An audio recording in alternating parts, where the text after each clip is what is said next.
The water churned violently as the great white struck, its jaws clamping down and pulling him under while blood clouded the live stream. Viewers watched in horror as thrashing bubbles and jerky camera movements captured the chaos. For a moment he surfaced, gasping for air, his pale face desperate. But the shark wasn't finished. It returned, dragging him into the depths, leaving only silence and red-stained water behind. This is just one of 6 horrifying shark attack stories that reveal the raw, unpredictable terror of these apex predators. What unfolded next will leave you speechless. The water off Gansbaai, South Africa, churns with life.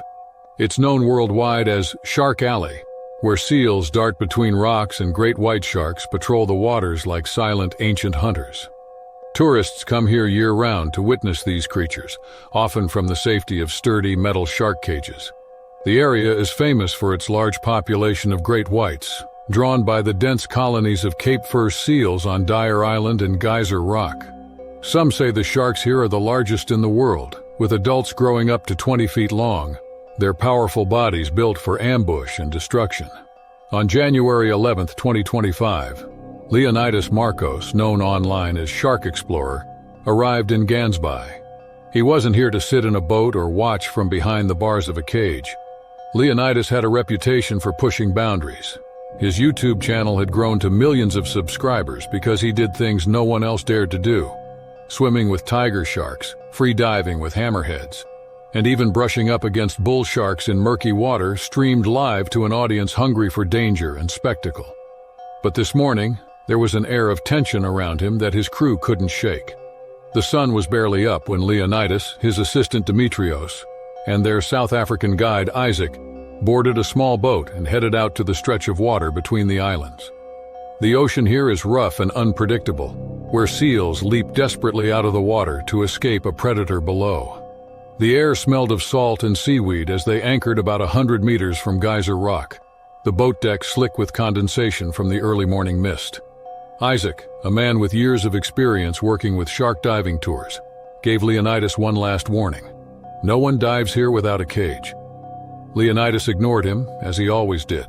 He wore a black wetsuit, his GoPro mounted on a rig strapped to his chest. The stream was already live, with thousands of viewers from all over the world. Comments flooded the screen with messages of excitement and disbelief. Most of his fans didn't think he would do it. This was different from his usual stunts. These weren't nurse sharks or even bulls. This was the home of the great white, a predator responsible for more attacks on humans than any other shark species. Isaac threw chum into the water, a slick of fish blood and chunks meant to attract sharks. Within minutes, the first dorsal fin cut through the water. It was smaller, maybe a juvenile, but soon more appeared. Leonidas leaned over the boat's edge, peering down as shadows emerged below the surface. One of the sharks was massive, easily over 15 feet long. Its body glided effortlessly through the water, the tip of its tail breaking the surface with every flick. Leonidas turned to Dimitrios, who was holding the backup camera. Without a word, he slipped on his mask and rolled backward off the side of the boat. The splash sent ripples across the surface, and for a moment, nothing happened. The sharks didn't scatter, nor did they approach. Leonidas floated there, his legs dangling, the camera on his chest capturing every second. The live chat exploded. Messages flew in. "This guy's insane. No way he's doing this. Get out of there." But Leonidas was calm. He kicked slowly, careful not to splash too much, and descended. Below him, the water was a deep, endless blue. The sunlight struggled to penetrate more than a few feet, creating a hazy, dreamlike quality. The sharks circled at a distance, their movements deliberate and unhurried. For a while, it seemed like nothing would happen. Leonidas hovered in the water, holding onto a small spear for balance, breathing audible through the live feed. Viewers could see the sharks moving closer now, their curiosity growing. The largest one, the great white, turned its head and began a slow approach. Its dark and expressionless eyes locked onto Leonidas. Back on the boat, Dimitrios and Isaac were watching nervously. Isaac muttered something under his breath about how this was a mistake.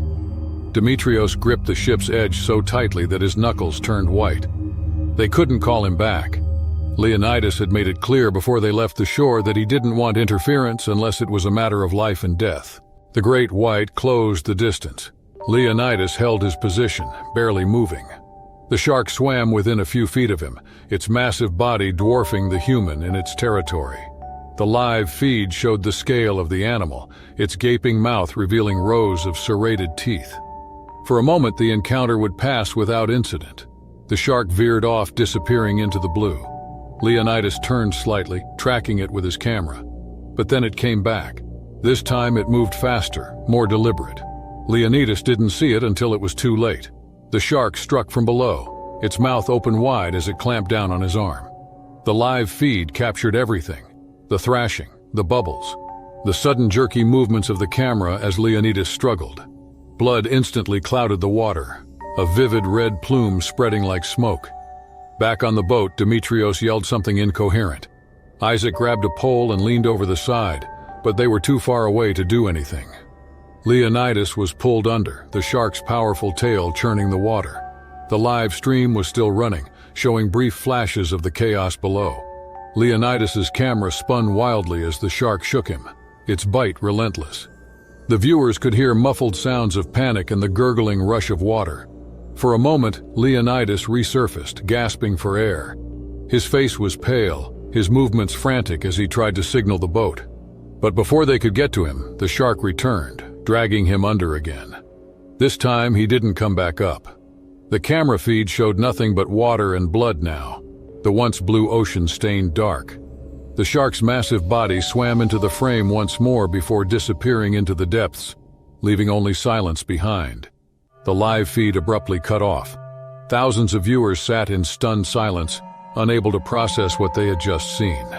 On the boat, Demetrios and Isaac were in shock. They stared at the water, hoping against hope that Leonidas would resurface. But deep down, they knew it was over. The incident made headlines around the world within hours. Leonidas, who had built his career on daring feats and close calls, had finally gone too far. South African authorities later recovered pieces of his equipment, but his body was never found. The waters of Shark Alley remained the domain of the predators that ruled them for thousands of years. The waters off the coast of Kodiak Island, Alaska, are home to some of the richest marine life in the world. Fishermen often find halibut, salmon, and crab in these waters. But this abundance also attracts predators. Among these predators are salmon sharks, which can grow up to 10 feet long and weigh hundreds of pounds. Though not as famous as their cousins, the great white salmon sharks are powerful hunters. They are known for their speed and ability to adapt to colder waters. It's not unusual for fishermen to spot them circling near their boats, drawn in by the smell of bait or fish struggling on the line. On July 16, 2024, Carl Jenkins set out from Kodiak Harbor alone, as he had done hundreds of times before. Carl was 58, a seasoned fisherman who had spent most of his life working these waters. He owned a small boat named Sea Whisper, barely big enough for 2 people, but it was all he needed.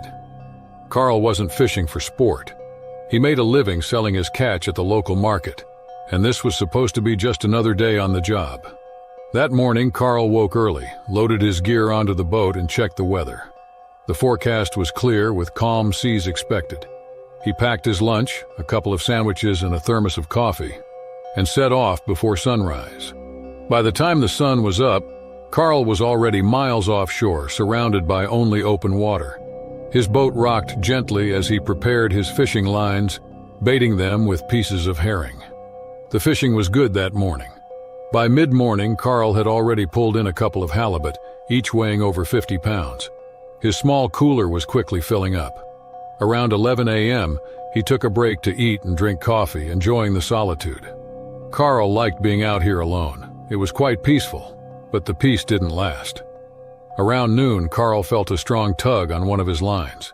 He stood up quickly, gripping the rod as whatever was on the other end fought back hard. The struggle went on for nearly 15 minutes. Carl's arms ached as he slowly reeled it in. When he finally got a look at his catch, he couldn't believe it. It was a massive halibut, easily over 150 pounds. The fish thrashed violently as Carl worked to secure it. He managed to pull it alongside the boat, using a gaff to hook it and keep it in place. But the commotion didn't go unnoticed. The struggling fish sent vibrations through the water, attracting attention. Carl didn't see the first dorsal fin right away.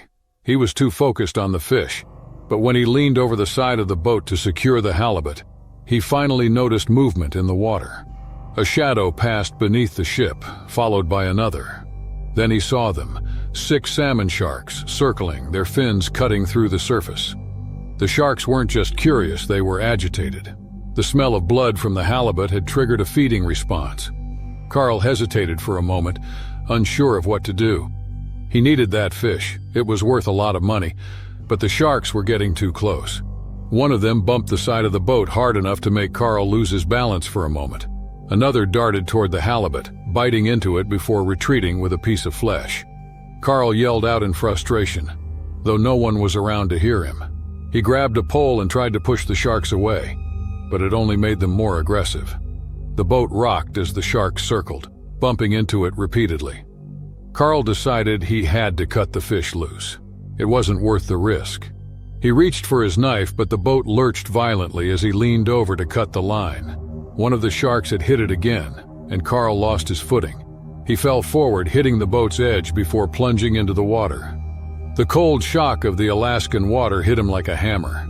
His body froze for a moment as he struggled to orient himself. The sharks were on him almost immediately. The first bite came from behind, clamping down on his leg and dragging him under. Carl kicked and thrashed, but it was no use. The sharks were too strong. The water churned with blood as the feeding frenzy began. A GoPro that Carl had set up earlier to record his catch was still running on the boat. It captured everything: the fall, the chaos, the dark shapes moving beneath the surface. The footage showed Carl resurfacing briefly, gasping for air before being pulled under again. The water turned red as the sharks tore into him. Within minutes, there was nothing left but silence. The Sea Whisper drifted aimlessly, the GoPro still recording. The sharks eventually moved on, and later that evening, another fisherman found the boat floating without its owner. When authorities reviewed the footage, they were horrified. The attack raised questions about why the sharks had been so aggressive. Some experts speculated that the unusually warm summer had affected their behavior, while others pointed to the increased competition for food in the area. But for the people of Kodiak Island, none of that mattered. Carl Jenkins was gone, another life claimed by the unforgiving waters of Alaska. The small beach town of Wells, Maine is known for its quiet mornings and friendly faces. It's the kind of place where people greet each other by name, where the routine of daily life brings comfort and rhythm. Every day, without fail, 68-year-old Tom Harris would start his morning with a swim. He wasn't just a local and a part of the community's fabric. Retired for nearly a decade, Tom had been a high school biology teacher known for his passion for marine life and his love of the ocean. He often said the water was his second home. It was August 4th, 2023, a Friday, and Tom began his day just like any other. He woke up at 5:30 a.m., brewed his usual cup of coffee, and sat on his small porch overlooking the beach. The sky was just beginning to lighten, and the familiar sounds of waves rolling onto the shore filled the air. Tom had lived alone since his wife passed away 5 years earlier, but he found peace in these quiet mornings. After finishing his coffee and a slice of toast, he grabbed his towel and walked down to the beach, carrying a small waterproof pouch with his house key and phone. The stretch of beach Tom frequented wasn't crowded that early in the morning. A handful of joggers passed and a few people walked their dogs. For Tom, this solitude was the best part of the day. He set his towel on the sand and walked toward the water. He wore his favorite swim trunks, faded from years of use, and an old swim cap to keep his thinning hair dry. The water was colder than usual, which didn't bother Tom. He'd grown used to the chill of the Atlantic after years of swimming in it. Stepping into the water, he moved easily, wading in until he was waist-deep before diving forward. His strokes were steady and practiced as he swam toward a familiar rock formation about 150 yards offshore. The rocks jutted out of the water and were a popular resting spot for gulls and other seabirds. Tom often used the rocks as his turnaround point before swimming back to shore. As Tom swam, he noticed a pod of dolphins in the distance. They leaped and played, their fins slicing through the surface. Even after years of observing dolphins, Tom always wondered about them. But what Tom didn't notice was the shadow beneath the water. It moved slowly at first, circling and observing him from a distance. Sharks aren't common in these waters, though sightings have increased in recent years. Warmer ocean temperatures have brought more species further north, including some rarely seen in Maine. One of these species is the short-fin mako shark. Known for its speed and aggression, the mako is an efficient predator that can grow over 10 feet long. While attacks on humans are rare, sharks can become territorial when they feel threatened or if food is nearby. Tom reached the rock formation and paused to tread water for a moment. He glanced toward the dolphins again, smiling at their playful jumps. But as he turned back toward the shore, the shadow below him moved closer. The shark wasn't large, about 8 feet long, but it was unusually aggressive. It may have been confused by the dolphins or attracted by Tom's movements in the water. Without warning, the shark lunged. Its first strike was sudden and violent, clamping down on Tom's right arm with crushing force. The water exploded with movement as Tom screamed, the sound lost in the crash of waves. The shark thrashed its head, tearing through flesh and muscle. Blood poured into the water, creating a dark cloud around them. Tom struggled, kicking wildly in an attempt to free himself. His biology background told him to stay calm, but panic overtook him. The shark let go, but not before severing his arm just below the shoulder. Tom's vision blurred from the pain, but he knew he had to get back to shore. He turned and began swimming with his remaining arm, each stroke weaker than the last. Beachgoers on the shore noticed the commotion. At first they thought it might be the dolphins, but seeing the growing red stain in the water, they realized something was wrong. A few people ran toward the water, shouting and waving their arms. Tom was still far out, and the distance felt insurmountable. The shark wasn't finished. It circled back, its instincts driving it to strike again. Tom felt a sharp tug on his leg as the shark bit down, pulling him under. He kicked desperately, momentarily freeing himself, but the damage was done. His leg was shredded, the muscle and tendons torn apart. Tom surfaced again, gasping for air. His strength was fading quickly, and the cold water sapped what little energy he had left. He tried to call out, but his voice was weak.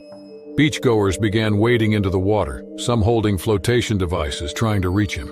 The shark, sensing its prey weakening, swam closer again. One man, a local lifeguard who happened to be jogging along the beach, grabbed a rescue board and paddled out toward Tom. By the time he reached him, Tom was barely conscious. The lifeguard pulled him onto the board, blood streaming from his arm and leg into the water. The shark lingered nearby, its fin cutting through the surface, but it didn't attack again. Perhaps it had satisfied its hunger, or was deterred by the commotion. The lifeguard paddled back to shore as quickly as possible, the other beachgoers forming a crowd on the sand. They tried to stop the bleeding, using towels and belts as makeshift tourniquets. Tom's breathing was shallow, his face pale from blood loss. An ambulance arrived minutes later, but despite their best efforts, Tom's injuries were too severe. He was pronounced dead on the way to the hospital. The attack shocked the small town. Tom was a familiar, friendly man who loved the ocean and had spent decades teaching others about it. The idea that a shark, something so rare in these waters, could take his life seemed unreal. Experts were called in to investigate, and they speculated that changes might have influenced the shark's behavior in water temperature, or the presence of the dolphin pod. But for those who knew Tom, the reasons didn't matter. The beach felt different without him, and the mornings were quieter and emptier. His towel, left behind on the sand that day, became a haunting reminder of his life and the risks he took doing what he loved. Monterey Bay in California is a place surfers dream about. The waves are consistent, the water is deep, and the scenery is beautiful. It's also home to various marine life, from seals and sea otters to whales and dolphins. But beneath the surface, it's also known for its population of great white sharks. The deep underwater canyon in the bay creates an ideal hunting ground for these predators. Great whites are often seen here, especially in October when they move closer to shore, following schools of fish and seals. On October 14, 2024, Matt Dawson, a 28-year-old surfer from Santa Cruz, arrived at Monterey Bay early in the morning. Matt was no stranger to the ocean. He had been surfing since a teenager and spent most weekends chasing waves. He had a lean, athletic build, the kind of body you'd expect from someone who spent hours paddling against the currents. Surfing wasn't just a hobby for Matt, it was his escape. After a stressful week working as a graphic designer, the water was where he found peace. That morning, Matt packed his surfboard into his truck, grabbed a quick breakfast, and drove to one of his favorite spots near Moss Landing. The air was cool and the sun was just beginning to rise. Several other surfers were already there, waxing their boards and suiting up. Matt slipped into his wetsuit, waxed his board, and carried it to the water. The waves were perfect, clean, medium-sized swells rolling in steadily. It was the kind of day surfers live for. Matt paddled out past the breakers, finding his rhythm quickly. The water felt colder than usual, but he didn't think much of it. As he waited for the next set of waves, he watched a group of seals playing near the kelp beds about 100 yards away. Seals often lingered around here, and Matt knew they were a favorite food of great white sharks. Still, shark attacks were rare, and Matt had surfed in these waters hundreds of times without incident. For most of the morning, everything went smoothly. Matt caught wave after wave, carving through the water with ease. The other surfers stayed nearby, and everyone seemed to be having a good time. But just after 9 a.m., Matt noticed something strange. The seals playing earlier were gone, and the water around him had grown eerily calm. The other surfers had drifted closer to shore, leaving Matt about 50 yards out alone. A sinking feeling crept over him. He couldn't explain it, but something felt off. He decided to paddle back toward the group. The calm water suddenly shifted as he turned his board and began paddling. He felt a strange vibration beneath him, like something large was moving below. His heart raced, but he kept calm, paddling steadily toward the shore. Before he could reach the shallows, it happened. Without warning, a great white shark surged from the depths, striking Matt's board with incredible force. The impact knocked him into the water and his board flipped over, floating a few feet away. Matt barely had time to react before he felt a searing pain in his right leg. The shark had clamped down just below his knee, its razor-sharp teeth cutting through his wetsuit and flesh-like paper. Matt thrashed and kicked with his free leg, trying to pull away. The shark shook its head, its jaws tearing deeper into his leg. The pain was overwhelming, but adrenaline took over. Matt struck the shark's snout with his fist, a move he had read about but never thought he'd have to use. He repeatedly hit it, aiming for the sensitive areas around its eyes and nose. Finally, the shark released him, but it wasn't finished. The shark circled him as Matt tried to swim back to his board. He could see its dorsal fin cutting through the water, coming closer with each pass. His leg was bleeding heavily, leaving a crimson trail that spread out around him. The sight of his blood sent a wave of panic through him, but he knew he had to keep moving. He grabbed his board, pulled himself onto it, and lay flat, paddling with his arms as fast as possible. The shark struck again, this time from below. Its powerful jaws clamped down on the tail of his surfboard, shaking it violently. Matt held on for dear life, gripping the sides of the board as the shark tried to drag him under. The board's fiberglass tail cracked under the pressure, but it held together long enough for Matt to stay afloat. He kicked at the shark with his good leg, desperately trying to deter it. Fellow surfers on shore saw the attack unfolding. A group of them grabbed their boards and paddled out to help. One of them, Eric, who had been surfing with Matt earlier, reached him first. Eric shouted for Matt to stay on his board as he and another surfer formed a barrier between Matt and the shark, using their boards to block its path. The shark lingered briefly, its dark shape visible beneath the surface, before finally swimming away. With the shark gone, Eric and the others helped Matt paddle back to shore. By the time they reached the sand, Matt was pale and trembling, his leg still bleeding heavily. One of the surfers used the leash from a board as a makeshift tourniquet, tying it tightly around Matt's thigh to slow the bleeding. Someone called 911, and within minutes, paramedics arrived to take him to the hospital. Matt survived the attack, but the damage to his leg was severe. The bite had torn through muscle, tendons, and bone, requiring multiple surgeries and months of physical therapy. The tail of his surfboard, with its jagged bite marks, became a haunting reminder of how close he came to losing his life. The attack made headlines, sparking renewed concerns about shark behavior in Monterey Bay. Experts noted that great whites had been spotted closer to shore in recent years, likely due to changes in water temperature and food availability. While shark attacks remain rare, Matt's experience served as a chilling reminder of the risks surfers face every time they enter the water. Cape Cod, Massachusetts is a place many people visit for its beaches and calm waters. Families come here to relax, boaters explore the coastline, and paddleboarders enjoy the clear, shallow bays. But Cape Cod is also home to great white sharks. These predators have been migrating to the area in greater numbers over the past decade, drawn by the growing seal population. Seals are their primary prey, and Cape Cod's shores offer abundant food. While shark sightings are common, attacks are rare, though the risk is always present for anyone venturing into the water. On June 12, 2024, 17-year-old Emily Rhodes was on the water with her paddleboard. Emily was a local, born and raised in the small town of Chatham, near the southern tip of Cape Cod. She had been paddleboarding since she was 12 years old and loved the peacefulness of gliding across the water. She often spent summer mornings exploring the bay, weaving around rocks and watching the wildlife.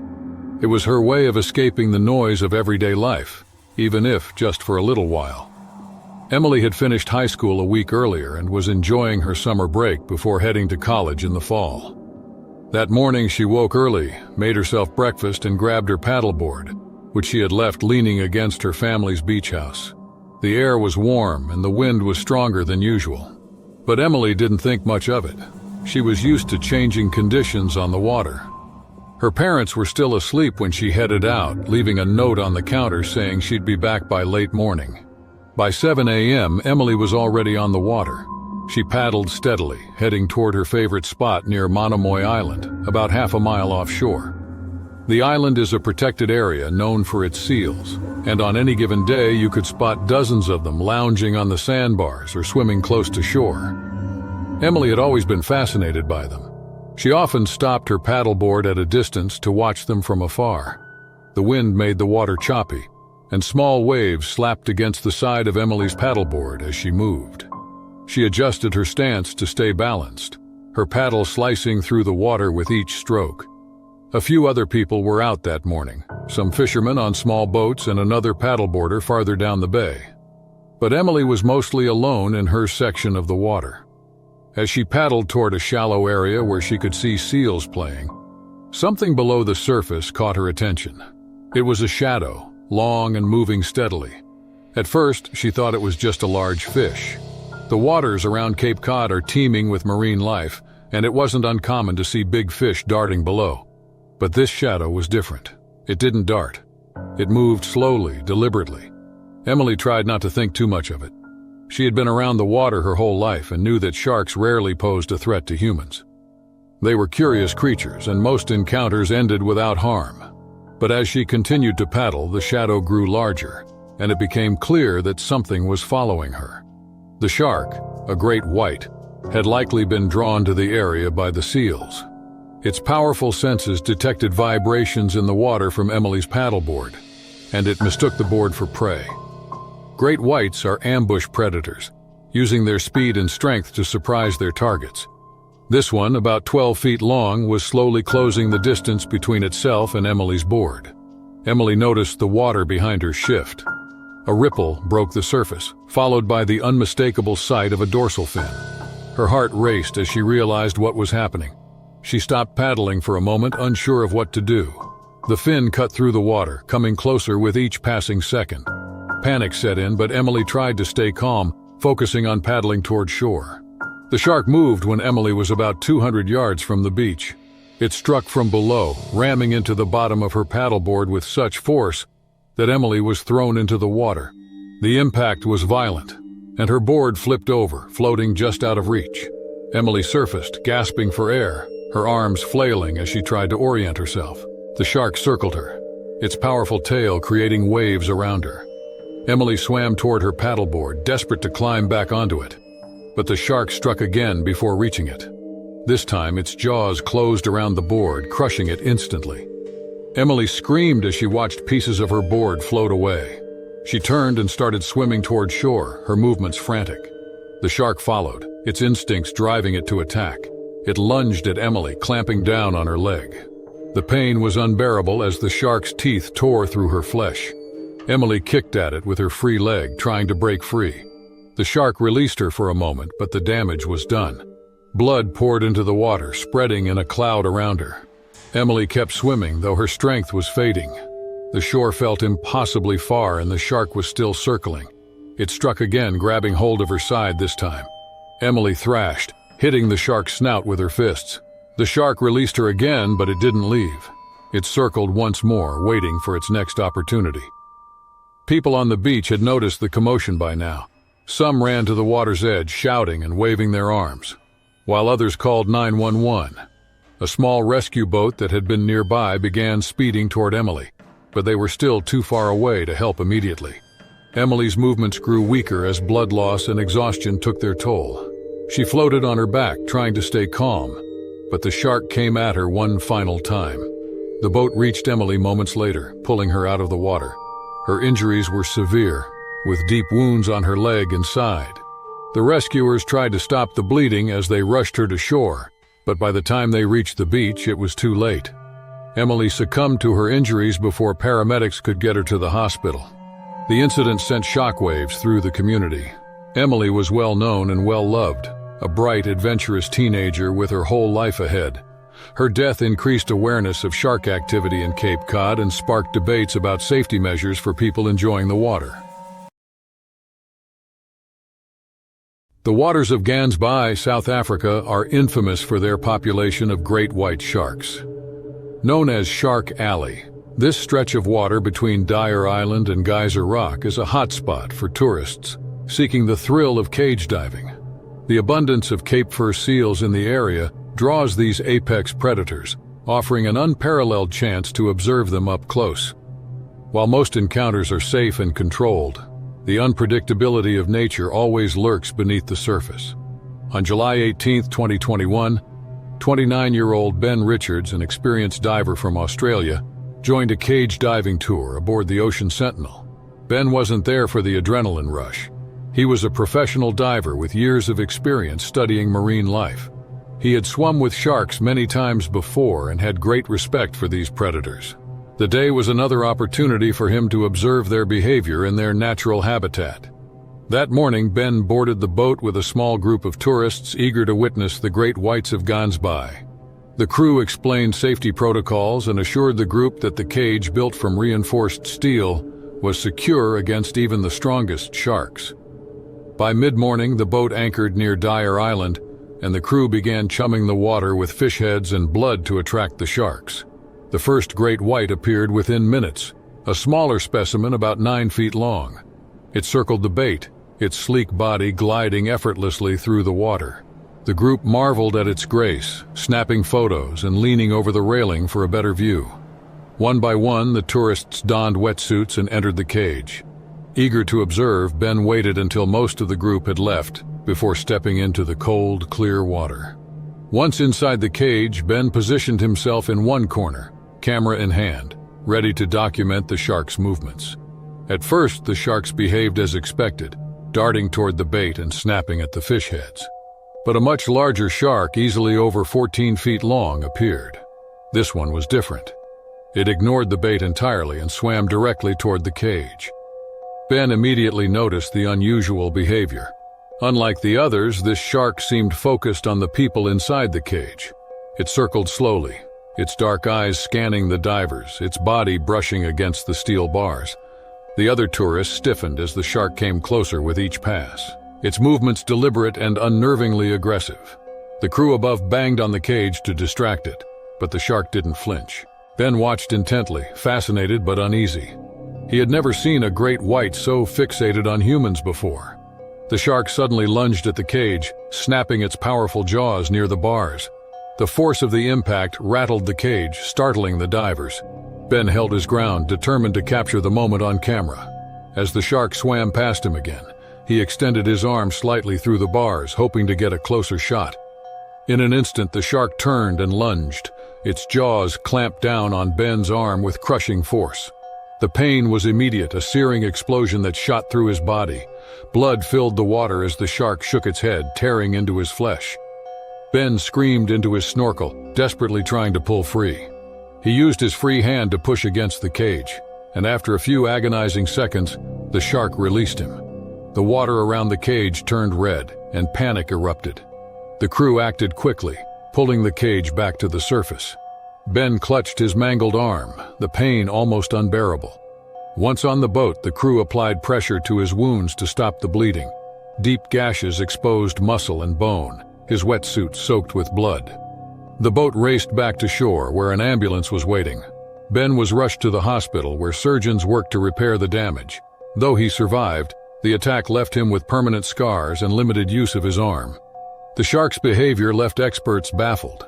Great whites rarely attack cages or humans unless provoked, yet this one deliberately targeted the divers. Some speculated that the area's growing number of cage diving tours might be desensitizing sharks to human presence. Others pointed to environmental changes like warming waters and shifting prey populations as possible factors.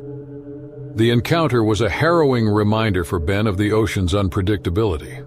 Even with all his experience, he learned that no amount of preparation can fully protect you when faced with one of nature's most powerful predators.